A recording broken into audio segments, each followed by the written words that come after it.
Est-ce que c'est bon? Président Eugène, vous me permettez de saluer vos confrères qui sont là,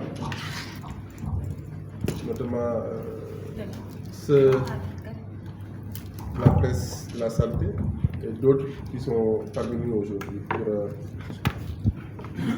discuter de thèmes extrêmement importants pour la communauté, notamment les pathogènes qui circulent en Afrique et qui sont à l'origine de pandémies.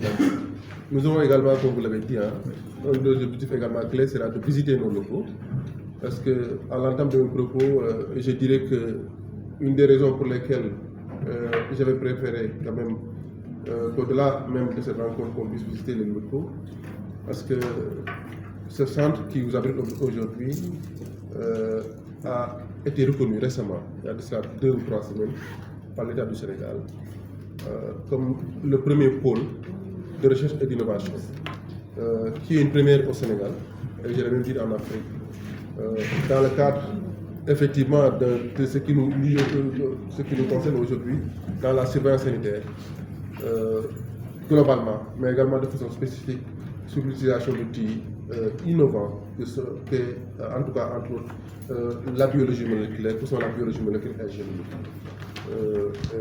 C'est une première en Afrique, c'est une première au Sénégal, et c'est tout l'enjeu en réalité par rapport à ça. Donc peut-être que dans la deuxième partie, on aura un débat. Parce que SIGAS est un centre qui a été créé depuis 2017. Autant ce n'était pas le nom de SIGAS, c'était le centre en charge des pathogènes, en général, que j'avais eu à concevoir personnellement. Et également été à l'origine de levée de fonds, personnellement, pour démarrer ces travaux en 2017.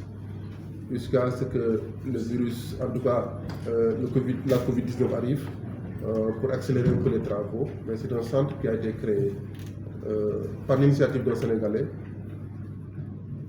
d'un citoyen, du patriote que je suis, qui est arrivé à son heure. Donc c'est moi également l'occasion de remercier en tout cas le gouvernement d'avoir permis aujourd'hui à SIGAS de pouvoir jouer pleinement son rôle et d'être un centre autonome dans le sens où il y aura un président, il y aura un conseil d'orientation, également il y aura un conseil scientifique que je présiderai pour non seulement aider le Sénégal mais également aider l'Afrique dans tout ce qui est pathogène nouveau, ancien, émergent ou réémergent, qui fait aujourd'hui l'objet de notre, en tout cas, de notre rencontre.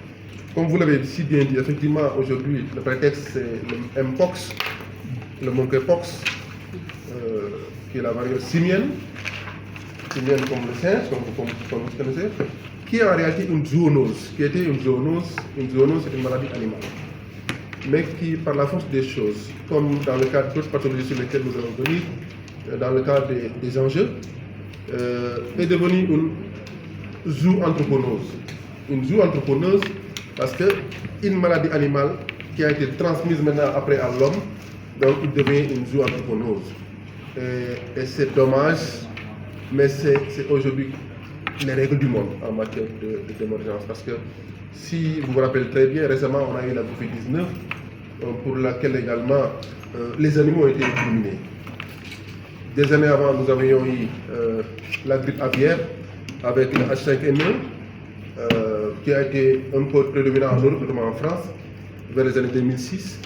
Il y a eu également après la grippe porcine qui a été isolée pour la première fois au Mexique, H1N1.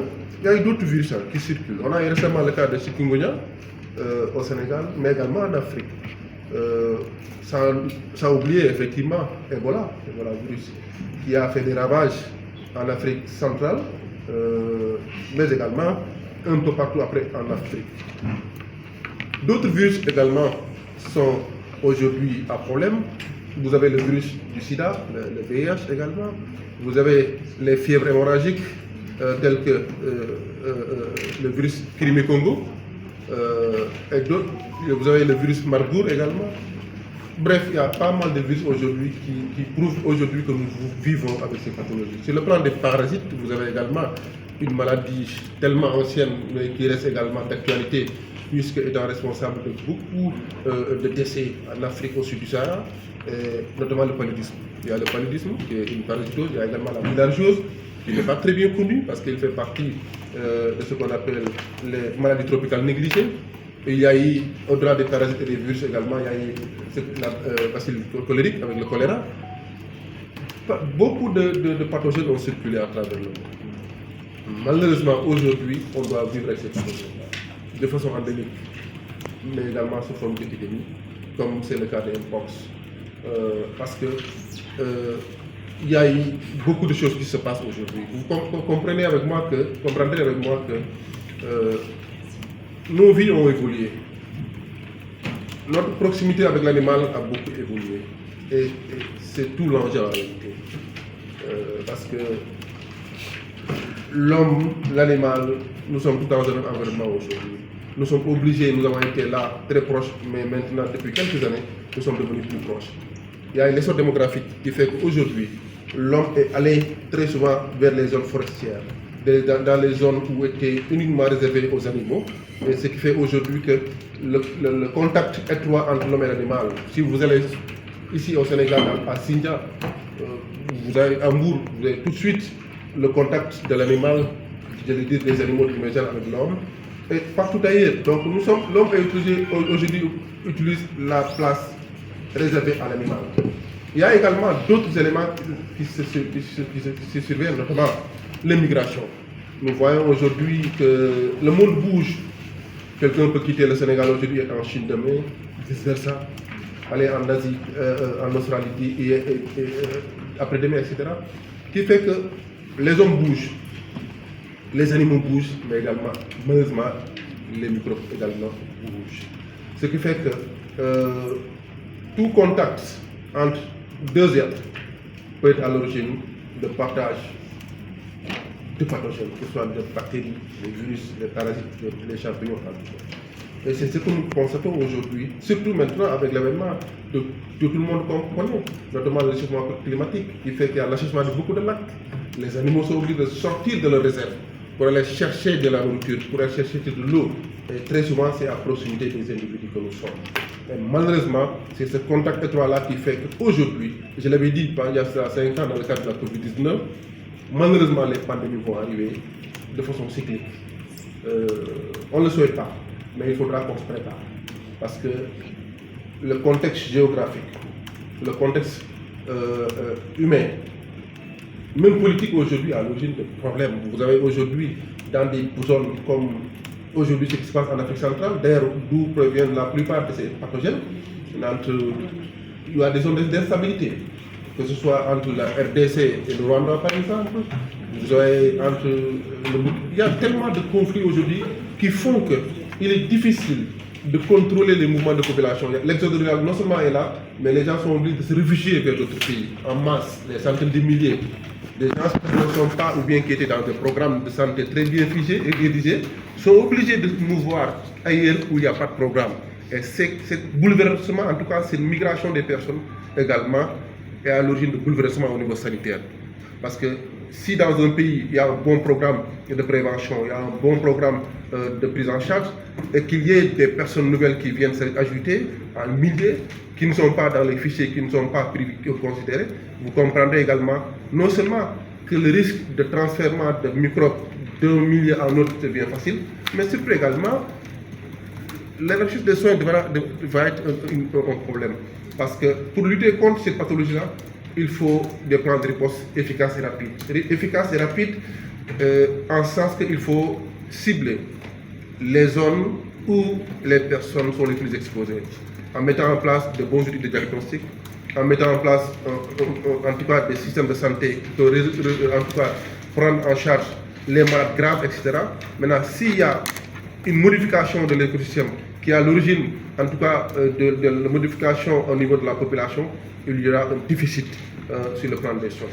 Donc, tout ceci est lié au fait que non seulement nous avons un monde qui évolue, mais nous avons également des réalités sociopolitiques dans nos pays qui font qu'il est difficile aujourd'hui de pouvoir anticiper sur beaucoup de choses. Rien ne peut être figé sur le plan de la prise en charge sanitaire dans la lutte contre les maladies, parce que il y a toujours des choses qui sont imprévues. Certes, il faut le dire, il y a des réseaux qui sont nés à travers l'Organisation mondiale de la santé, notamment avec le règlement sanitaire international, RSI, qui font aujourd'hui que tous les pays qui sont confrontés à des maladies d'intérêt international sont obligés de déclarer la maladie en urgence et dans le plus rapidement possible pour préparer les autres pays à mettre en place des plans de réponse. Aujourd'hui, comme vous voyez au Sénégal, vous voyez, les gens sont en train de travailler sur les plans de réponse parce qu'on n'attend pas la maladie.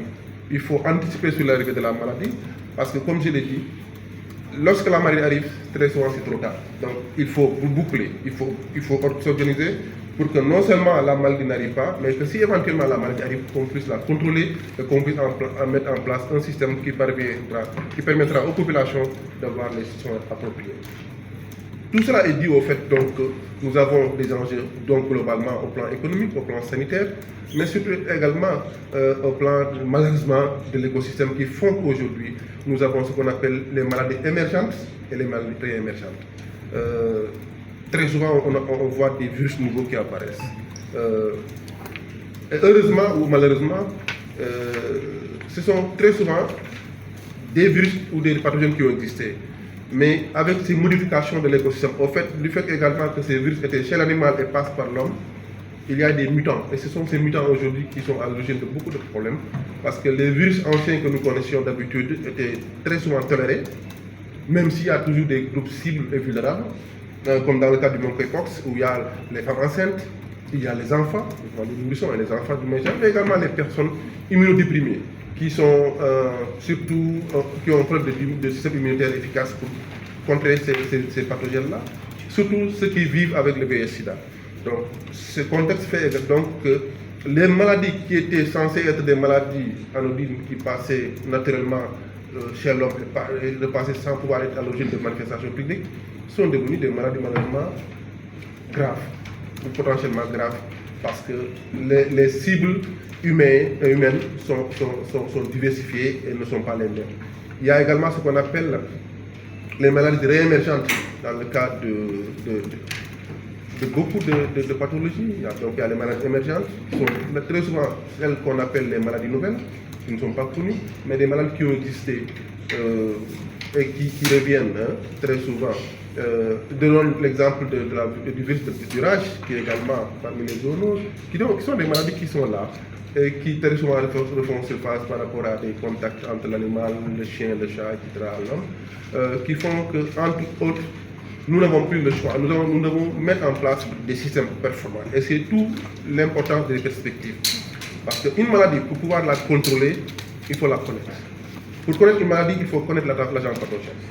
Pour pouvoir mettre en place, comme je le disais tout à l'heure, un excellent système de réponse. Et raison pour laquelle aujourd'hui, on ne parle que de One Health, avec une seule santé, la santé animale, la santé humaine, où aujourd'hui vous avez dans un même groupe, comme nous le faisons à travers le monde, où je partage maintenant beaucoup de groupes avec des vétérinaires, avec des agriculteurs, avec des environnementalistes, des géographes, etc. Parce qu'on parle d'une seule santé aujourd'hui, parce qu'on ne peut plus discerner, en tout cas séparer, les maladies animales des maladies humaines. C'est la raison pour laquelle j'ai parlé tantôt de zooanthropose ou également d'anthropozoonose, des maladies humaines qu'on trouve maintenant chez l'animal. Parce qu'avec le système vétérinaire, on parvient également, comme chez l'homme pour la plupart des pays où le système vétérinaire est performant, à mettre en place un système de diagnostic et de dépistage des animaux, comme ça se fait également chez l'homme. En tout cas, dans les pays développés, comme ça se fait en Afrique où l'homme se consulte régulièrement ou se fait dépister régulièrement pour connaître un peu son bilan de santé, la même chose se produit chez l'animal dans les pays développés, en Europe, en Asie ou aux États-Unis. Ce qui fait aujourd'hui que l'enjeu primaire, c'est de faire en sorte que ces maladies puissent être arrêtées le plus rapidement possible. Dès qu'elles arrivent, qu'on puisse les arrêter. Pour que ces maladies ne puissent pas se propager à travers les pays. Parce que malheureusement, si ça se propage, nous avons un taux de mortalité qui est réel. Dans le cas du Mpox, les gens parlent d'un taux de mortalité de 0,1 à 10%. Et c'est une réalité. Même si, encore une fois, il y a des groupes cibles les plus vulnérables que je viens de citer, mais il y a des décès qui sont notés par rapport à ces Mpox-là. Parce que ces groupes vulnérables existent dans nos pays. Et nos systèmes de santé, certes, sont en droite vers la performance, mais nos systèmes ne sont pas assez robustes qu'il le faut. Parce que d'abord, nous n'avons pas les moyens qu'il le faut, parce qu'aujourd'hui, pour un plan de riposte, il faut beaucoup d'argent. Est-ce que nos pays ont prévu cet argent pour les plans de riposte? Je ne le pense pas. Si ce n'est pas, en tout cas, la contribution des bailleurs de fonds au plan international, il sera très difficile pour le Sénégal et d'autres pays également de mettre en place un plan de riposte, parce que ça coûte l'argent.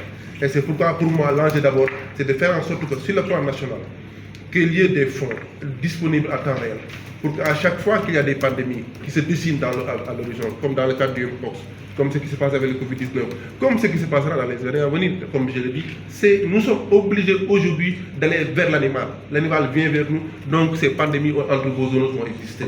Donc si on ne met pas des fonds, parce que pour les plans de riposte, il faut des structures de santé performantes. Il faut la capacitation quotidienne, régulière des individus, des personnels de santé, et même des communicants, parce que vous qui êtes là, vous avez un rôle extrêmement important à jouer. Et c'est pourquoi d'ailleurs, je salue cette initiative comme vous avez l'habitude de le faire. Parce que l'aspect communicationnel dans le cadre de la prise en charge de ces pandémies-là, dans le cadre de réponse, est extrêmement déterminant. Parce qu'il faut aller vers les populations, il faut aller vers les populations, leur donner la bonne information. Ça permet de limiter grandement la propagation de ces pathologies-là. Parce que je disais tantôt qu'il y a les fonds, qu'il y ait des structures de santé performantes, qu'il y ait des spécialistes de la santé qui sont préparés, mais également il faut des communicants pour qu'ensemble, les gens puissent travailler la main dans la main pour mettre un plan de réponse. Parce que certes, aujourd'hui, on parle de vaccination. Dans le cas des Mpox, il y a des vaccins, je pense qu'il y a 3 vaccins. MVA, je pense MVA, BN, le premier vaccin, il y a le vaccin LC16, il y a le Orthopoxvac également qui sont là. Mais l'OMS vous dira que ces vaccins ne sont utilisés qu'à des groupes très cibles et à des situations très précises. Dans le cas des personnes vulnérables et exposées. L'utilisation en masse n'est pas indiquée parce que d'abord, ça coûte cher.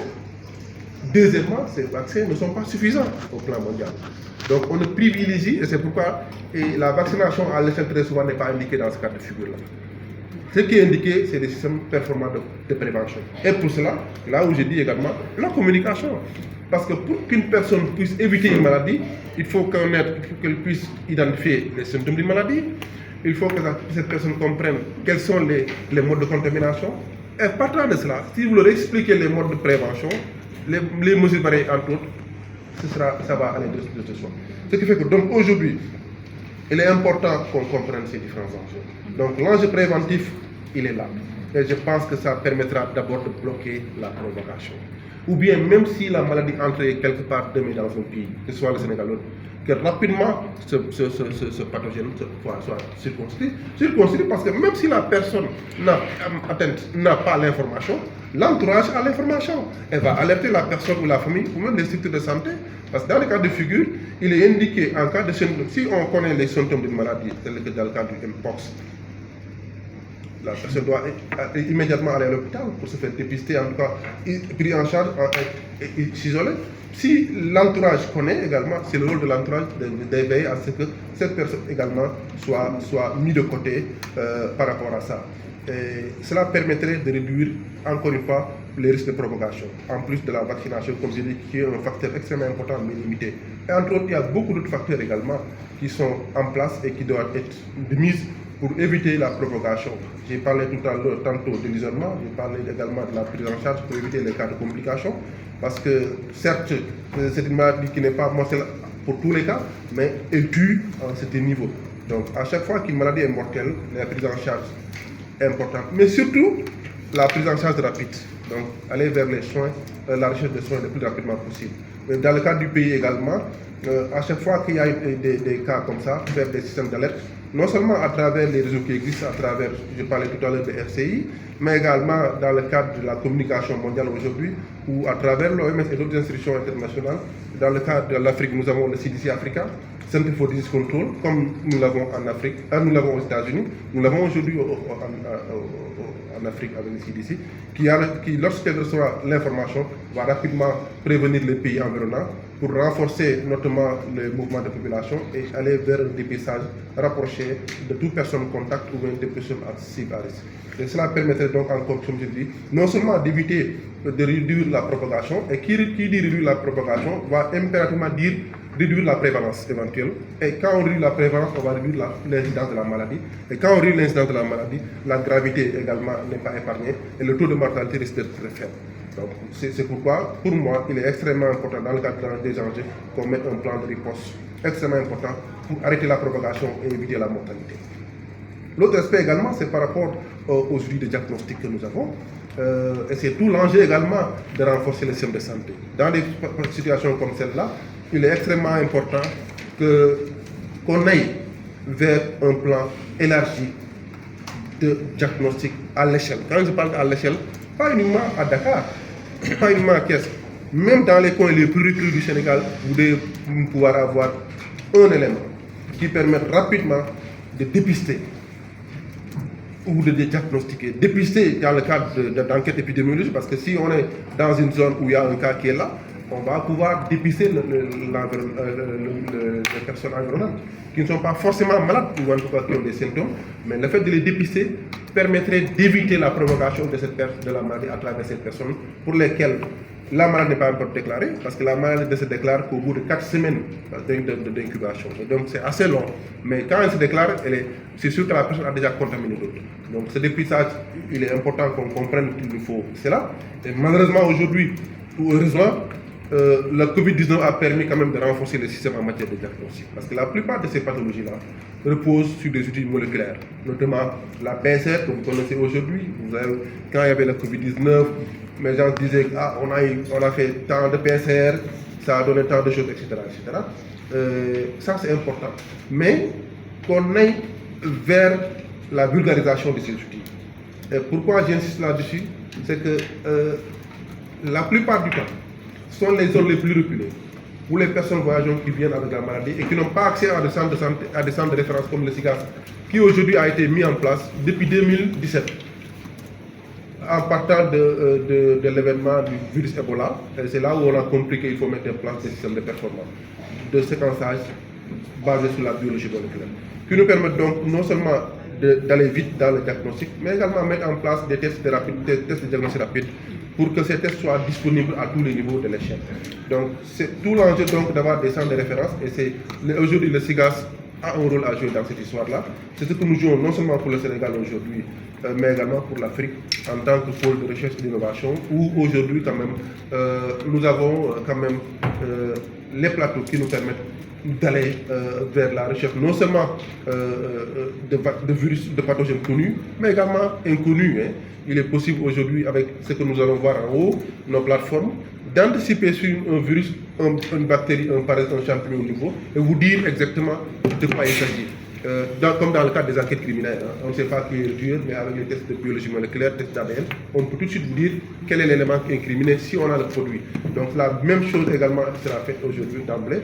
Donc pour dire qu'aujourd'hui le Sénégal, en tout cas, a des centres comme le SIGAS qui permettrait demain, comme aujourd'hui, d'avoir un test rapide de diagnostic, notamment une PCR, à temps réel, pour une prise en charge rapide et efficace de la pandémie, dans les heures qui suivent, en tout cas, le diagnostic. C'est un. L'autre aspect également, et c'est par rapport c'est pourquoi donc je disais qu'il faut élargir l'offre de soins à tous les niveaux aujourd'hui, qu'on soit à Kédougou, en Tamba, en Saint-Louis, aujourd'hui, dans n'importe quelle région du Sénégal, le dispositif doit être performant pour permettre, dans les heures qui suivent, quand il y a un cas suspect, de pouvoir diagnostiquer, dépister localement et de faire la confirmation même plus tard au niveau central, après avoir circonscrit la zone, comme on le fait dans le cadre d'enquête. Il faut aller également vers une prise en charge thérapeutique à travers aujourd'hui le traitement. Heureusement ou heureusement, très souvent aujourd'hui, les gens sont en train de faire des essais vaccinaux, comme dans le cadre de Covid-19, Ebola, oui, pour proposer des médicaments, des antirétroviraux. Et aujourd'hui, quand même, il y en a quelques-uns qui sont indiqués par l'OMS pour pouvoir prendre en charge ces. Même si, encore une fois, ce sont des résultats sous forme d'essais cliniques, qui ne sont pas aujourd'hui totalement certains de guérir la maladie. Parce que la plupart de ces virus, malheureusement, ou de sortes de maladies tropicales négligées, les médicaments ne sont pas tellement performants à 100%. Il y a toujours des cas d'échec que nous notons. Et ces cas d'échec sont liés au fait que le médicament rencontre un variant nouveau, le mutant nouveau, qui ne sont pas, en tout cas, ciblés dans le cadre de ce médicament, de la prise en charge, mais carrément ou bien, parce qu'uniquement le médicament n'est pas efficace. Mais quand même, il y a des médicaments qui sont là qui permettent quand même de limiter l'infection et la gravité. Au-delà de ça, comprendre que l'Mpox, c'est une maladie qui se guérit naturellement, même si aujourd'hui le taux de mortalité est là, mais si la prise en charge est faite précocement, efficacement, le risque de décès va être réduit. Parce que j'ai tantôt parlé des personnes cibles, notamment les personnes vivant avec les VIH immunodéprimées. Donc ils ont un problème de système immunitaire. Donc si ces personnes sont prises en charge rapidement au niveau des structures, il y a des médicaments qui leur permettent de renforcer leur système et donc de pouvoir lutter convenablement avec la maladie pour en guérir efficacement. L'autre aspect, c'est par rapport, comme je le disais tout à l'heure, par rapport à la prévention. Non seulement il y a les vaccins, mais les vaccins également, c'est rare de voir un vaccin qui est efficace à 100%, surtout sous forme d'essais cliniques qui sont aujourd'hui utilisés et qui sont performants, mais également il y a la recherche d'autres vaccins. Et c'est tout l'enjeu d'avoir un centre comme nous avons au Sénégal, des centres performants qui permettent de mieux comprendre le virus ou le pathogène de manière générale. Parce que n'oublions pas, aujourd'hui, il se peut que le même Mpox que nous avons aujourd'hui en matière génétique ne sera pas le même demain au Sénégal ou dans d'autres pays. Parce que les variations génétiques sont tellement courantes maintenant que les choses évoluent. Et si on n'a pas l'adaptation qu'il nous faut par rapport à ces diagnostics, on va dire demain que nous n'avons pas d'Mpox, alors que la technique utilisée pour poser le diagnostic de ces Mpox devait évoluer parce que le variant que nous avons n'est pas détecté par les techniques de routine. Donc c'est tout l'enjeu, donc, comme je le disais, de connaître le virus. Et aujourd'hui au Sénégal, nous avons la possibilité rapidement de pouvoir diagnostiquer le virus ou le pathogène, de dire de quel génomique il s'agit et de pouvoir voir est-ce que réellement le diagnostic que nous avons, l'outil que nous avons est indiqué ou performant par rapport à ça, ou bien s'il faudra améliorer le diagnostic. Donc il y a également, comme je le disais également, la prévention après la vaccination, une prévention qui peut être faite à tous les niveaux par tout le monde. Le fait de s'isoler quand on a des symptômes, et les symptômes malheureusement c'est assez similaire, sauf pour quelques symptômes près, il y a toujours en tout cas un facteur qui est combiné à la plupart des maladies qui sont émergentes et réémergentes, c'est la fièvre. Aujourd'hui, il est difficile de comprendre est-ce que c'est une fièvre liée au palu, c'est une fièvre liée au Covid-19, etc. Est-ce qu'on a un Mpox? Non. Mais quand même, la particularité de ce Mpox, c'est le fait de noter quand même l'éruption cutanée, avec des milliers de boutons à tous les niveaux, qui nous permettent de comprendre effectivement que voilà, ça c'est l'Mpox. Mais si les lésions cutanées ne sont pas déclarées, ne sont pas apparues, il est difficile de pouvoir parce qu'il y a la fièvre, il y a les courbatures, il y a les douleurs musculaires, il y a les adénopathies, il y a les inflammations, donc inflammation des ganglions, il y a tout ça qui fait que seule la structure indiquée peut, sur la base d'un diagnostic, peut confirmer ou infirmer la maladie. Donc le fait de connaître la maladie, les symptômes, permettront aux individus non seulement de se déclarer rapidement ou d'éviter le contact. Parce que dans le cadre de ces Mpox, comme on le faisait également dans le cadre de Covid-19, le contact est un élément qu'il faut rompre rapidement pour éviter toute transmission ou toute maladie. Donc, tout contact avec un sujet exposé au malade crée immédiatement les Mpox très souvent. Même si ce n'est pas toujours le cas, mais si c'est déclaré, il y en a malheureusement ou heureusement qui vont développer la maladie, d'autres, comme des personnes qui sont immunocompétentes, ne développeront pas la maladie. Mais il y a également, on les appelle des réservoirs. C'est tout le danger de côtoyer une personne qui a l'Mpox, d'avoir le virus, de ne pas développer la maladie et de transmettre la maladie sans le savoir. Et c'est pourquoi, dans le cadre des maladies comme celle-là, il faut rapidement rompre le contact entre l'individu et son milieu environnement, que ce soit les objets souillés en contact du malade ou de la personne exposée, que ce soit avec les animaux environnants, que ce soit toute chose sur laquelle ou à travers laquelle le pathogène peut passer pour être communiqué à une autre personne. Même le partage de téléphones, tout ça, c'est juste un exemple, peuvent à l'origine quand même donc il faudra tout désinfecter en réalité, comme on le fait dans la Covid-19. Tout contact également doit être utilisé, même au niveau familial, même dans le cadre des ménages, même entre époux, il faudra éviter, parce que malheureusement également, le contact sexuel également est à l'origine de cette transmission de ce virus Mpox. Et c'est une réalité. Même entre une maman et son enfant, c'est la même. Même durant la grossesse également, il y a une transmission photomaternelle qui est là, maternelle fœtale qui est là et qu'on peut bien noter par rapport à ça. Donc, ça demande une protection, autoprotection. ça demande une limitation de mouvement. Et l'isolement surtout des malades ou de la zone incriminée, ou en tout cas du milieu concerné. Et ça, c'est extrêmement important, mais pas la stigmatisation, ça j'y insiste beaucoup. L'isolement ne veut pas forcément dire stigmatisation. Par exemple, demain qu'une maladie apparaisse, écoutez, dans un lieu, si on dit ah non, il faut les isoler, non. Il y a une manière de pouvoir isoler les malades et sans isoler la ville ou le milieu. Ça, c'est deux choses différentes. Pendant le Covid-19, il y a eu beaucoup d'interventions, il y a eu beaucoup de confusion entre isoler les malades et isoler des régions ou des départements ou des zones. Ça également, il faut être très prudent pour cela parce que ça crée une stigmatisation et ça, à l'origine de ce qu'on appelle le défaut de dépistage. Parce que si on pense que si on a le mpox, les gens vont nous stigmatiser, on a été en contact, on ne va pas se signaler. Donc ça, en tant que spécialiste de la santé, les journalistes, vous avez un rôle profondément à jouer. Donc évitez certains titres qui feront problème dans ce pays-là ou ailleurs. Je pense que dans ce moment, il n'y a pas de crise sanitaire pour le moment. Mais on ne sait pas. Évitons les titres qui font que demain, des personnes contactent évitent de se faire dépister ou ne se signalent pas. Et c'est là où les flammes vont faire. Donc voilà grossièrement ce que je voulais vous dire à l'entame de mes propos par rapport à cette pandémie, pour dire également que c'est une pandémie comme tous les autres. On est obligé de vivre avec ces maladies-là. Qu'elles soient mortelles ou pas, on est obligé. Aujourd'hui, là, il y a la mpox, demain, il y aura un autre virus qui sera là, dans 3 ou 5 ans. Il ne se peut même pas dans la même période. Le chikungunya était là. Moins de 1 an, 2 ans, vous voyez la mpox. Il y a certains pays africains qui sont touchés. Il y a beaucoup de pays aujourd'hui qui sont en train de toucher. Je viens d'un pays où, la veille de mon départ, on me dit qu'on était en réunion quelque part. L'équipe a été appelée pour mettre en place un plan de riposte, je ne cite pas le pays, parce qu'un cas a été déclaré, a été confirmé. Pendant que j'y étais, on a travaillé sur un plan de riposte qui permettrait quand même de pouvoir circonscrire la maladie. Donc voilà un peu en l'embauche ce que je voulais dire.